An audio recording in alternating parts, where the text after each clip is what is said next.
ನಾವು ಇಲ್ಲಿ ಹಲವಾರು ಬಗೆಯ ಸಾಧುಗಳನ್ನು ಕಾಣಬಹುದು. ಅದರಲ್ಲಿ ಕೆಲವರು ಕಾವಿ ಬಟ್ಟೆಗಳನ್ನು ತೊಟ್ಟರೆ, ಇನ್ನು ಕೆಲವರು ಕಪ್ಪು ಬಣ್ಣದ ವಸ್ತ್ರಗಳನ್ನು ಧರಿಸಿರುತ್ತಾರೆ. ಇನ್ನು ಕೆಲವು ಸಾಧುಗಳು ನಗ್ನವಾಗಿ ತಿರುಗುತ್ತಾರೆ.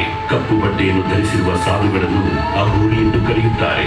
ಅಘೋರಿಗಳು ಶಿವ ಮತ್ತು ಕಾಳಿಯನ್ನು ಪೂಜಿಸುತ್ತಾರೆ. ಅಘೋರಿಗಳಿಗೆ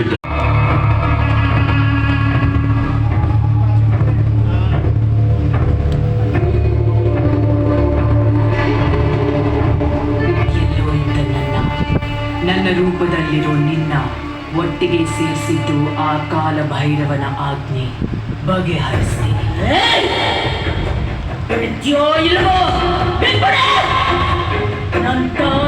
ಬಂದ್ರೆ ನಾನೇನು ಅಂತ ನೀನು ತೋರಿಸ್ತೀನಿ. ಯಾರ ಹತ್ರ ಮಾತಾಡ್ತಾ ಇದ್ಯಾ? ಶಿವನ ರೂಪದಲ್ಲಿರೋ ಕಾಲ ಭೈರವನ ಪರಿಪಾಲಕಿನ, ಕಾಳಿನ ಆರಾಧಿಸೋ ಭೈರ ದೇವಿ ಕಡೆ.